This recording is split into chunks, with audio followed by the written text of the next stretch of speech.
Hello and welcome to Braveheart Conversations, where we learn the art of love through brave and compassionate conversations. I'm Jillian Aurora. And I'm Marie Wallace. And we are your hosts today. Hello and welcome to Braveheart Conversations. I am Jillian Aurora and I'm here today with my special guest host. I love my co-host Marie Wallace. Hello everybody. And this morning we are super excited to talk about a topic that's probably not fun for everybody, but you know, it's kind of what we do here at Braveheart Conversations. So we're going to be talking about grieving the living, grieving relationships.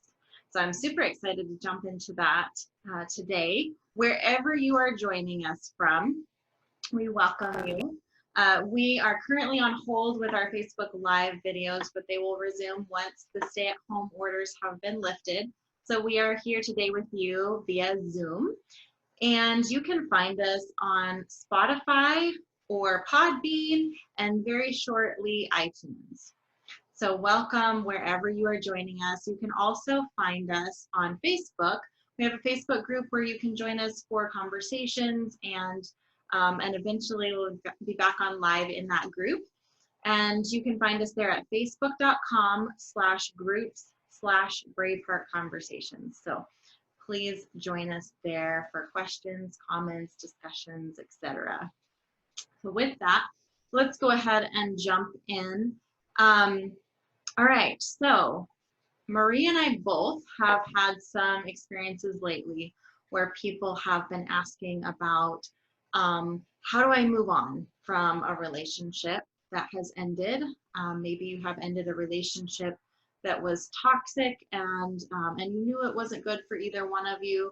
You ended it, but then it's really tough because you miss that person, you miss the idea of what it could have been, all those things, and then also really dealing with this doubt of, well, what if he changes? Because very often what happens, and it doesn't have to be he, it could be any kind of a relationship, but very often when we choose to end a relationship, the other person has an oh shit moment.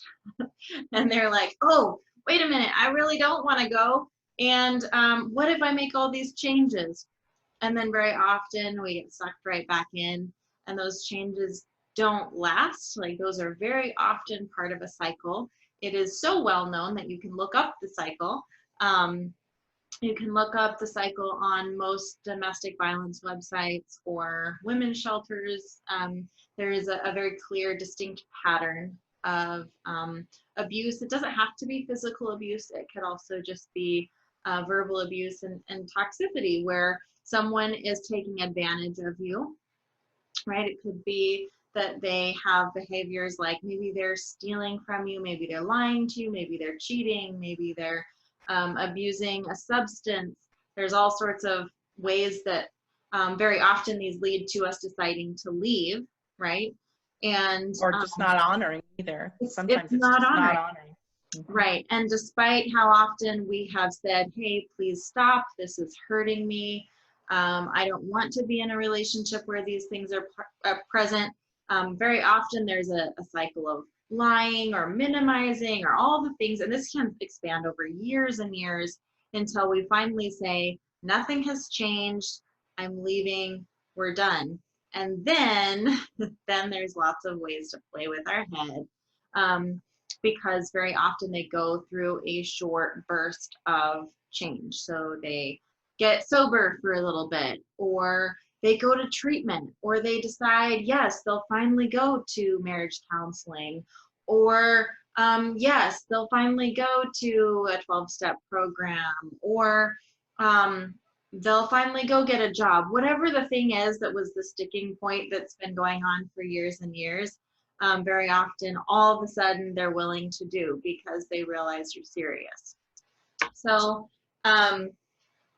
like we've talked about before, I think the average time is 7 times that we get sucked into this cycle where we go back and try again and see if they're really going to change. And just like I said before, the cycle is is all over the internet. It's very well known. It doesn't stay in that pattern. Very, very often, very, very high percentage of the time, that person goes back to whatever behavior they were doing before you decided to break it off. So let's dig into some of the questions and the things that come up as we're going through this process, because I think it is the hardest part to stand up and leave.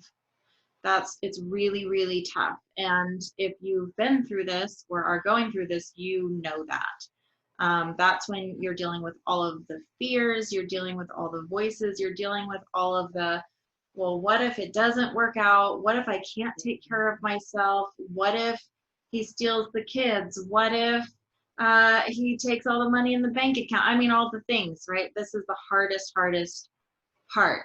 And then it's followed up with a very, very vulnerable time, and he knows it, or that person knows it. And you're vulnerable because they might step in with help, and they might step in with, knowing whatever it is you're struggling with, that they've got the answer. You're lonely, you're insecure, you're not sure of how you're going to make it, and they know these things. So, Marie, what is your experience with grieving a relationship and really letting it go and transform into something new and different instead of going back to the norm that was there before? That's a great question. I think oftentimes what happens is we're in our own cycle and our own pattern, and it's really scary. I think fear is the driving force, because the something new is way scarier than the old pattern of abuse, that even though it's harmful and scary in a different way, something new is often more scary, because the unknown, like you said, the what ifs tend to take over our thoughts and our feelings, and it just kind of sometimes overwhelms our body. And so then we start minimizing their behavior or their pattern and say, well, it wasn't that bad. It's way better than living on the streets, or whatever story that we've concocted in our head. And so I have been one of those people, many years ago for me now, but I'd give chance after chance, because some of us are just very hopeful beings, but we also don't maybe want the consequences of letting go of that relationship. For me, it was, well, I want to be married forever, and I don't, the stigma of divorce and all of those, which fortunately we've had conversations about before here as well. But it's really scary to think about living on your own, or maybe if you have kids, being that person that's over them, and can I do it by myself, and really stretching my own boundaries and my own comfort zone so much that it's sometimes easier to go back to that old pattern, and it's very scary. However, and we can talk about this a little bit later, the other side is there's probably someone out there who is supportive. And even if not, what you get to learn about yourself and what you are capable of doing and what you're able to hold those boundaries for yourself, the other side of that is amazing. You just own yourself, and you own your decisions, and you own the kinds of people you allow in your life. That was really long, but there you go. I love that. So many good things there. I love that you brought up really grieving the fantasies, grieving that you wanted to stay married forever, and grieving maybe that identity. And this comes up a lot actually in the clients that I coach as well, as we talk about the good girl identity. And a lot of these roles and identities that we have felt pressured to play, usually from a really young age, and we may not even identify them, but the good girl doesn't get divorced. The good girl makes things work. The good girl is compassionate and understanding and forgiving and gives second chances, and she wouldn't abandon her husband. She would try harder. Would try harder. And she made a vow to stay in sickness and in health. You know, these are the thoughts of the good girl. Now, here's the shadow side. The good girl, very self-betraying. The good girl is often not honest about her feelings. The good girl is often not authentic. No. The good girl doesn't stand up for herself. The good girl is actually often very manipulative because she's loving in order to get an outcome. She is being compassionate in order to get an outcome that she wants. And she's usually in fear because she's afraid that her being honest and authentic is going to destroy him. What if he commits suicide? What if he can't handle me leaving? Yeah. What will happen if I leave him and he goes homeless, or he struggles with mental illness or poverty or all the things, right? So there's that fear element, and then what comes out of fear is force and controlling. So because the good girl gets so consumed with this fear, then she tries to manipulate his life to work out the way that she thinks that it should. So this is all the shadow side of that good girl. And the good girl identity is often hijacking us. It's hijacking our ability to make decisions for ourselves and really to shine, to be our best self, because our best self is not the good girl. It's not. No.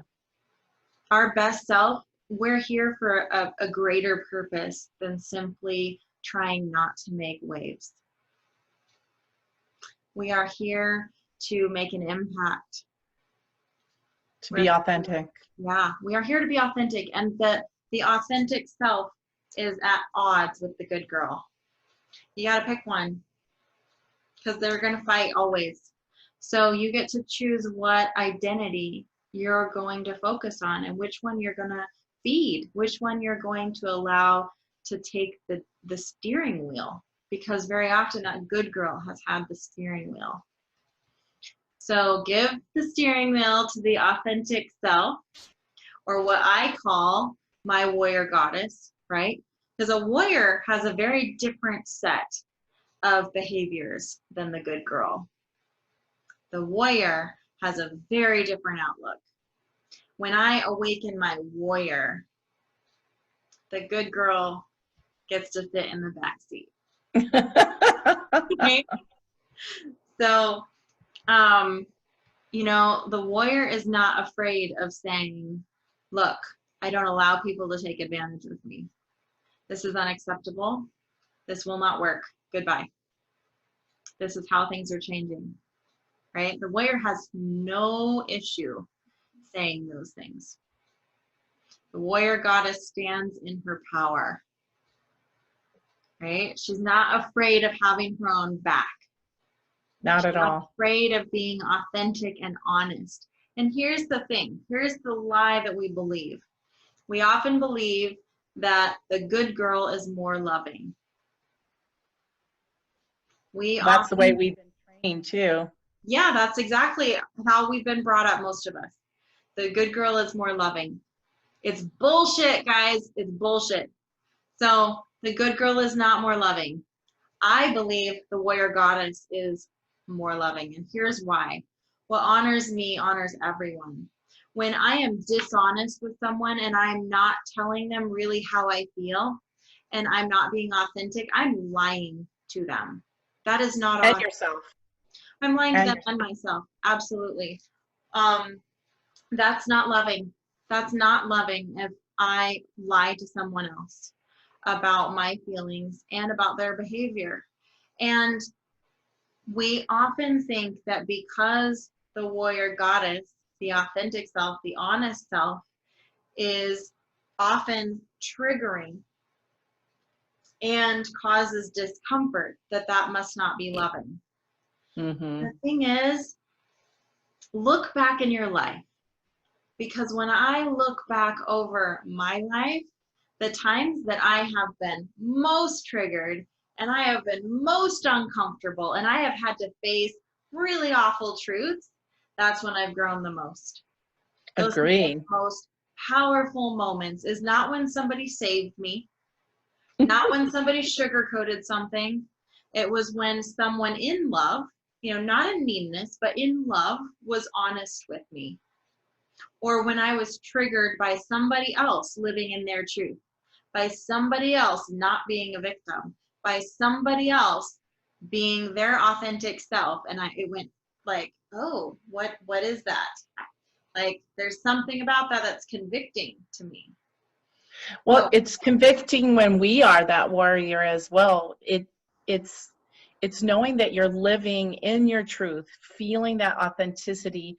And yes, is it uncomfortable? It's hard, really difficult to say things, to own things, to hold those boundaries.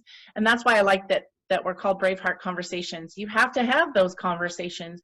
You have to own your truths and stand up for your truth and in your power. And it makes it uncomfortable for other people at some point. But at the end of the day, you feel powerful. You feel engaged with your own life. You feel engaged in making the decisions that you knew were the best for you. It's a really great feeling at the end of the day to say, hey, I stood up for me, and it's not at the cost of everyone else. It's just I owned my decisions, I owned my truth, and I stood up for what I believed in and the path and vision I have set for myself. And the point I'm making is that it's not at the expense of everyone else. It's actually at the benefit of everyone else. Whenever we are standing in our truth, it's not unloving. It might be uncomfortable. It might be hella uncomfortable. In fact, you will probably experience the ripples of somebody else being highly triggered. That does not... Because you've given other people... Oh, sorry. Oh, you're okay. I'm just saying, I just get passionate about it. You've given other people permission, just like you were saying earlier. You felt when someone else stood in their power. You're feeling that and you're going, oh, I want some of that. I want to be able to own my decisions and my power in that same way. So yes, the ripple effect is, I was just putting an emphasis on it. I got real excited, sorry. Good, yes, yeah, I love it. The passion is juicy. I want people to take away that we often think that when we trigger somebody or we make them uncomfortable, that we've done something wrong. And I want you to hear, you're not doing anything wrong if somebody is triggered or uncomfortable by your behavior. Because how often have you been triggered and uncomfortable and it's been productive and it's been something that has been really incredibly useful and been a catalyst for you? That's what we are. We're a catalyst. Yeah. And I'm not saying to go be mean. There's a big difference between being authentic and being mean. So when I talk about being in my warrior goddess, it's very different than being in the villain, right? Villain energy is icky. And you probably know exactly what I'm talking about because you probably experienced that towards you. I'm not talking about being cruel. I'm not talking about being mean. I'm not talking about demeaning people and belittling people and all of those things. That's icky. I'm talking about being honest in love and being authentic to yourself and having your own back. That's a very, very, very different thing. So, well, going back to what you said and what we say almost every episode, what honors you honors everyone. And I think if that was the core truth in my head, and I view each relationship is what's honoring to all of us in this moment. It's a win-win. And I think that oftentimes we don't believe in that, the power of win-win. And it goes right back to what honors you honors everyone. It's a basic being human and kind to myself. And sometimes we think that's selfish, but we get to be as kind to ourselves as we do to others. And yeah, anyway. We're getting really excited. The flip side is true also. So what honors me honors everyone. What honors everyone honors me. Yes. And so my honesty honors everyone. My standing up for myself and having my own back honors everyone. My having boundaries honors everyone. And I want to tie this all back into, you know, when you are at the end of a relationship and you've decided that this is what you want and this is what is most healthy for you, you don't have to be ashamed of that. You know, the good girl voice often will interject herself and say, well, how dare you? That's not nice. That's not loving. And I want you to be able to have the tools to stand up to her and say, well, actually, this is loving. It is loving for me to honor the next chapter of my life. It is loving for me to honor my own needs and to say, I've had enough mistreatment. One of the things that came up in a session this week and has been a little bit of a theme, a pattern, has been, you know, when you leave someone and then they say, well, I've made all these changes, right? I've started treatment programs, I've gotten sober, I've, you know, gone to counseling, whatever the things are. All for you. Yeah. I want you to explore what happens in that moment. And this is another hook. So often when women leave, there's some financial insecurity, and sometimes there's gifts offered. Sometimes that person that you just left turns a nice side and they start wanting to give you money or pay for things.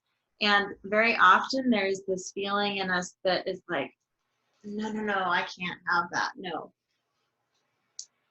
And I want you all to explore why that feeling comes up.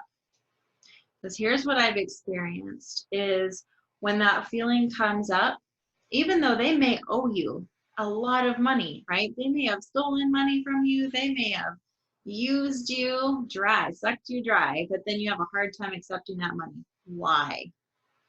Here is what has been true for me and what I've seen in other people, is that we have gotten used to a form of manipulative and transactional love. So when you accept that money, you then think you owe that person. You owe them a second chance. You owe it to them to try again. So I really want to address whether it's money or it's going back to treatment or it's doing these things that you feel you owe them, where that's coming from.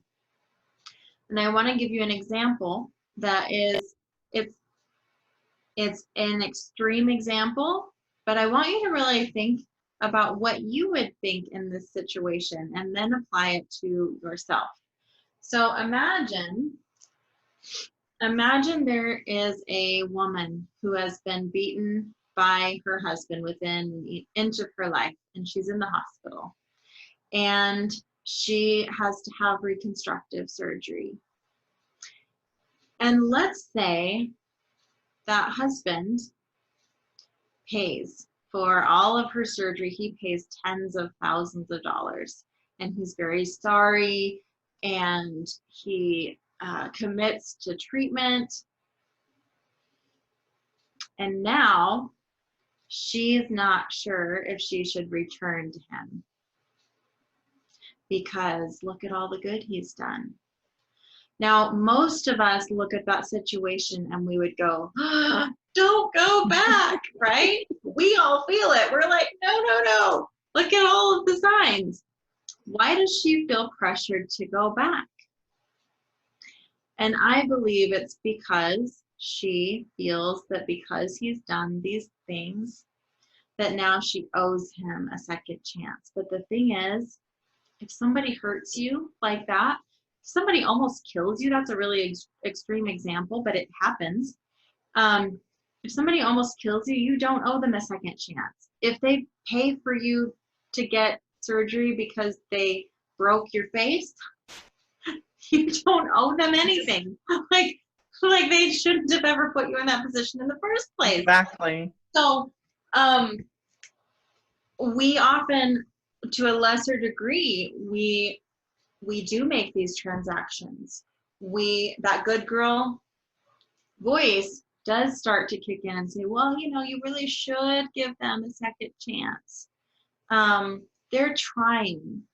Okay, well, it's actually great that they're trying. It's great if they want to make amends. That's a beautiful thing. And you don't owe them anything. So this is one of the big things that comes up in leaving a relationship. And we get to finish out that grieving process, right? They're going to do everything they can to stop that grieving process. They want you to come back in and go back to that normal. Marie, do you have anything to say about that piece of letting go and that transaction, those things that they will do to kind of suck you back in? Well, just using your example, sometimes we don't apply that to ourselves, that they're on the grieving side as well, and they're doing everything to get back to what they feel is their normal, and they're just as frightened about you leaving, and so they're going to drag on and do whatever they say or whatever they can and whatever they need to keep you there, because it is part of that cycle that you were talking about earlier. They're just going to hold on and say and do anything. It's very transactional, and we feel, going back to your good girl example, we feel that, well, if I was a good girl, I would give them another chance. And for the sake of the kids, I need to do that. For the sake of not losing my house or whatever it is that we're worried and afraid of, we're willing to go back to it. And when you were talking about your example with it and how extreme it was, it feels easy to see that we would make a different choice. However, we're compromising, even if it's a smaller example, we find ourselves compromising and doing the same things as we think that we wouldn't do. Until we're in that situation, we don't know, but you just really have to take a look at your own motives and if they are authentic for staying or going, either way. Anyway, so that's where I'm at. Yeah, and I think we underestimate the hijacking of the good girl. Because I think very often from the outside looking in, it is hard to understand how that happens. But I actually just gave you a real example like that. That was a real example from a book about domestic violence. It was a true example of actually from the man's perspective. He was in an abuse treatment program and couldn't understand why his wife didn't want to return to him after he had just paid for all of her reconstruction after he almost took her life from her. So I actually know a woman that he busted her teeth out and broke bones in her face, and she still went back. So it does happen. However, I just didn't want to minimize that people it's not, my situation is not that bad. You can scale it down and still see where you've compromised for something that sounds so ludicrous, because he did these things for me. He made these changes, and I'm not grateful. I'm not grateful that he made these changes. And the changes are good for him. I mean, whether I stay or go, those changes are good for him to be making, and that's none of my business. Right. And you can still be grateful and still choose not to go back. Those are still, those aren't usually exclusive. Like, you can do both. You can still be grateful and honoring of someone else's recovery and still say, this isn't a fit for me.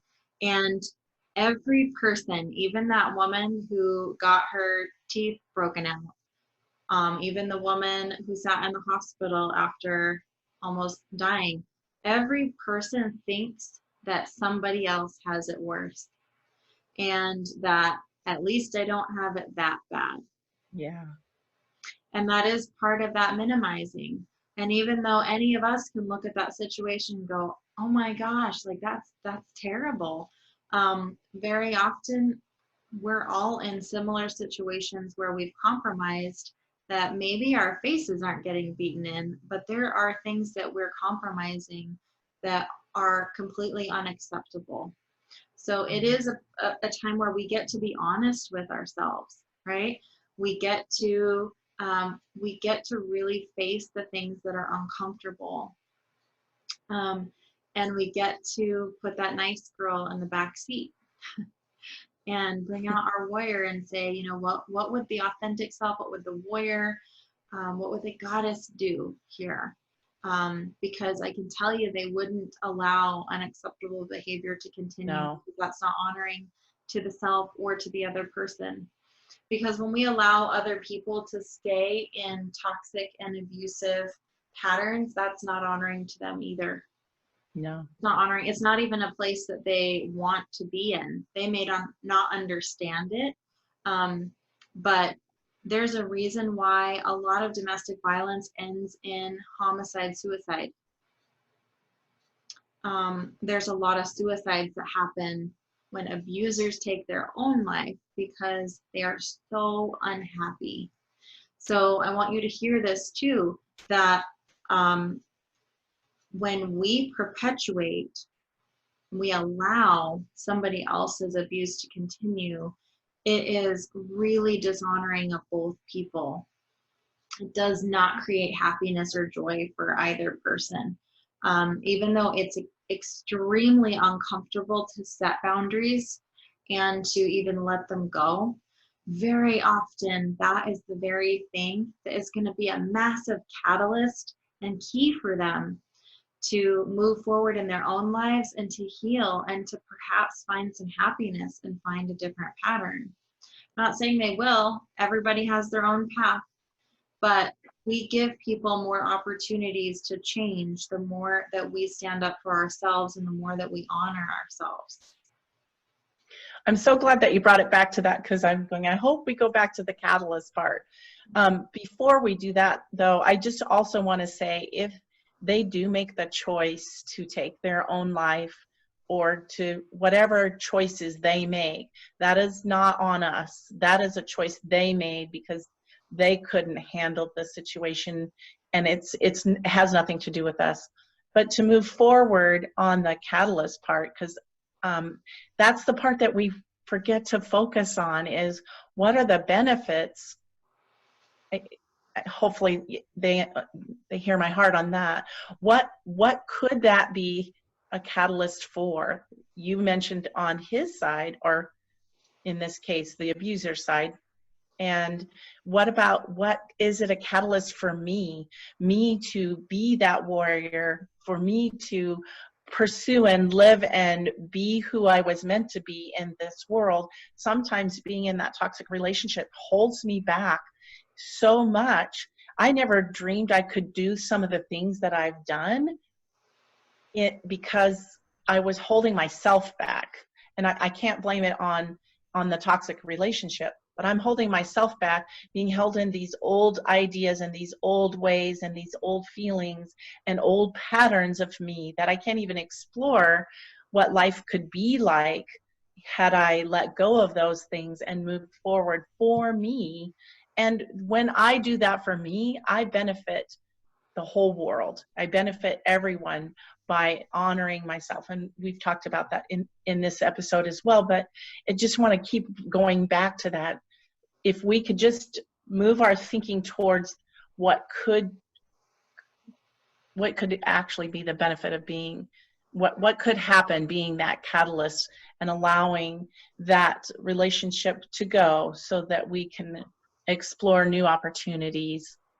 of moving Yeah, forward. I love that you, brought that back around because being a catalyst, like, it's very powerful in so many ways. I can be a catalyst. Well, I could be a catalyst for that partner.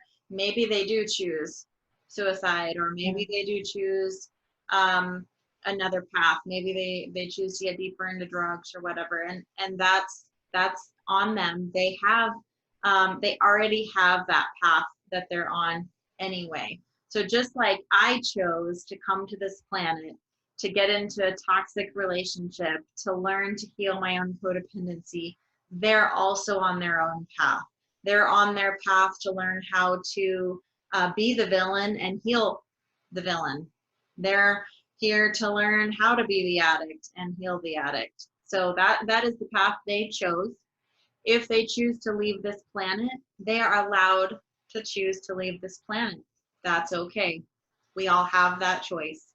And as much as we like to pretend that we can control it, we can't. If somebody wants to leave this planet, they're going to leave this planet. And we get to trust that that was the path that they chose. And we get to trust that that was when their journey was meant to end here.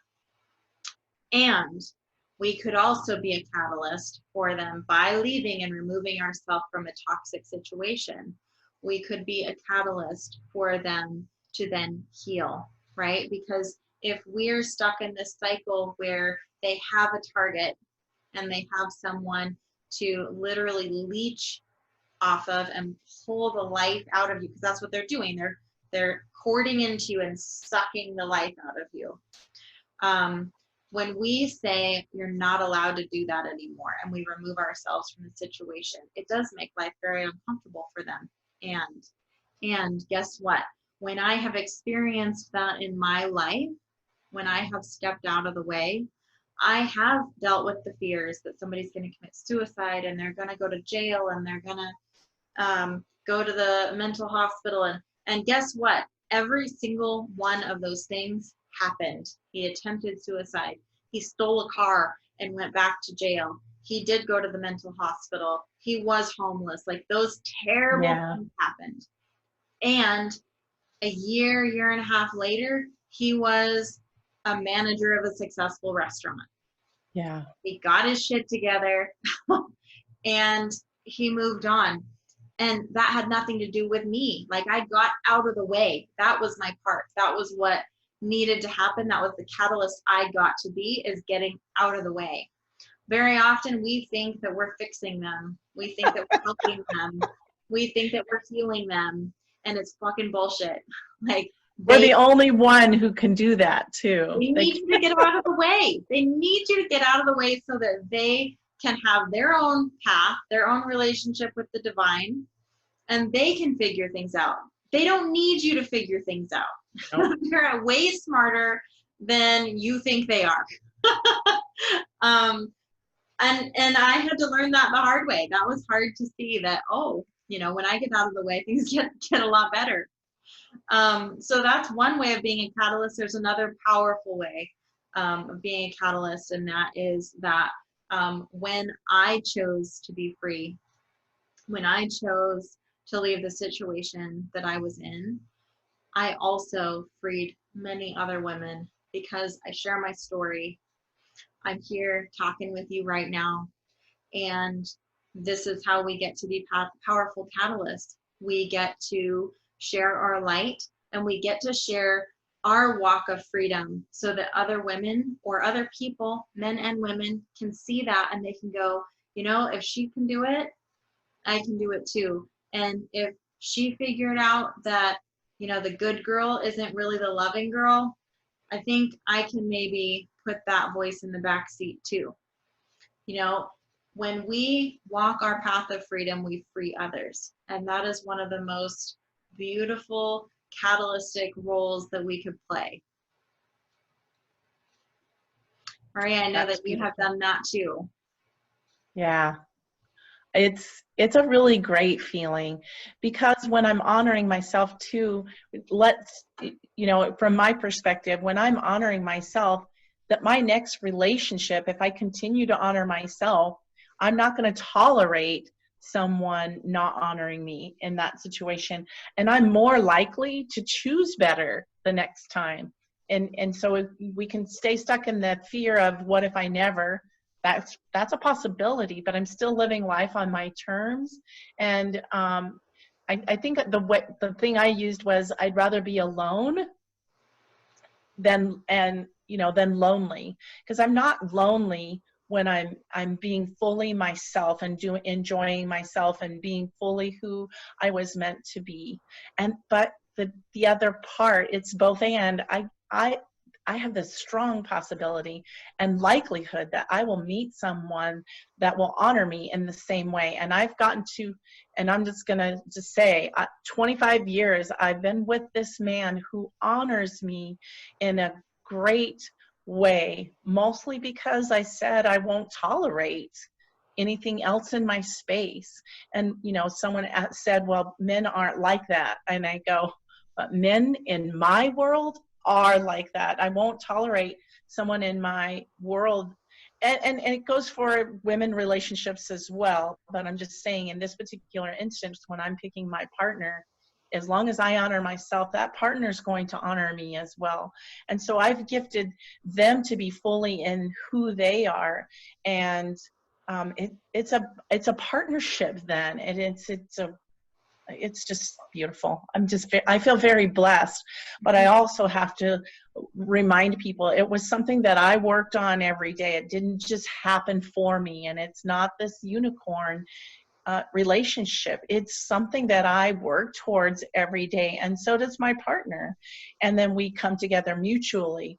So it's a mutual honoring, and that's what the goal is, to be just to have a relationship that you feel that is honoring.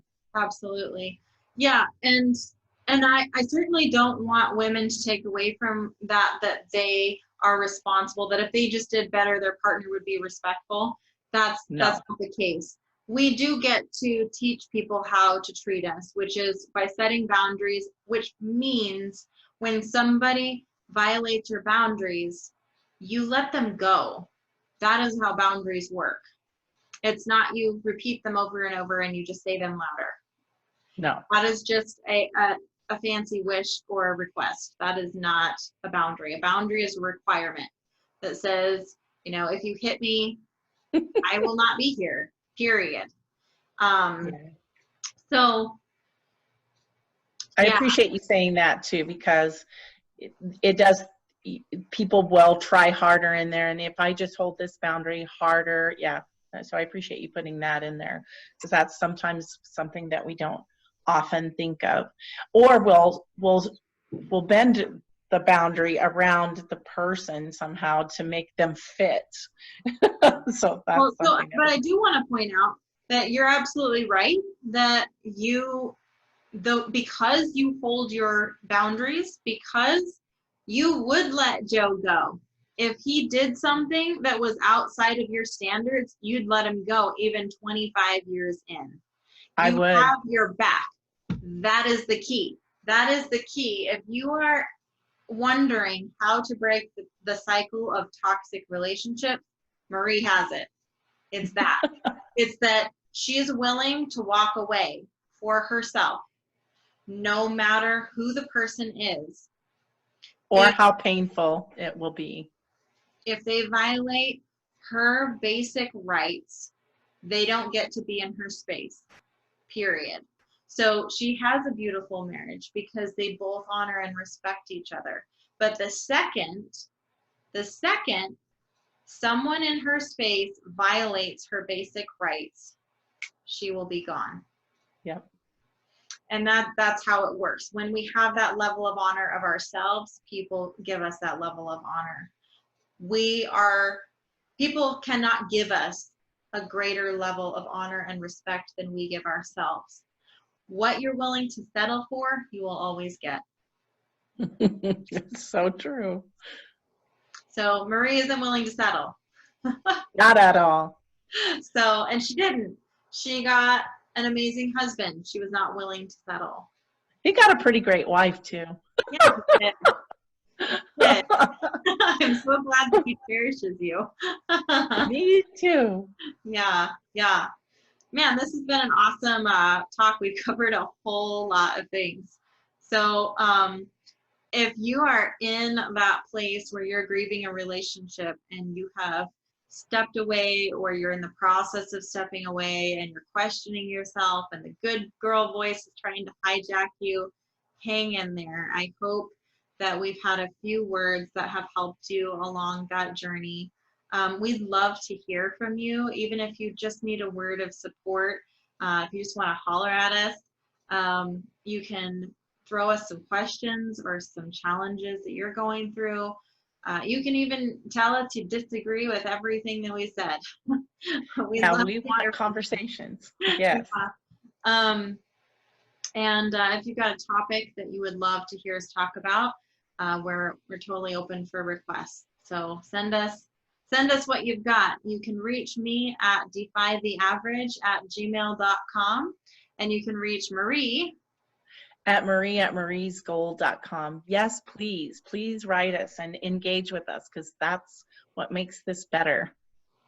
Yeah, and you can reach out also again on our Facebook page. You can find us at facebook.com/groups/Braveheart Conversations. We'd love to engage with you there. And with that, I think we're going to wrap it up, and we will be back next Thursday. We are here every Thursday for you, so please tune in. And I hope that you all have a fantastic week and stay safe out there. God bless you. Bye-bye. Bye-bye.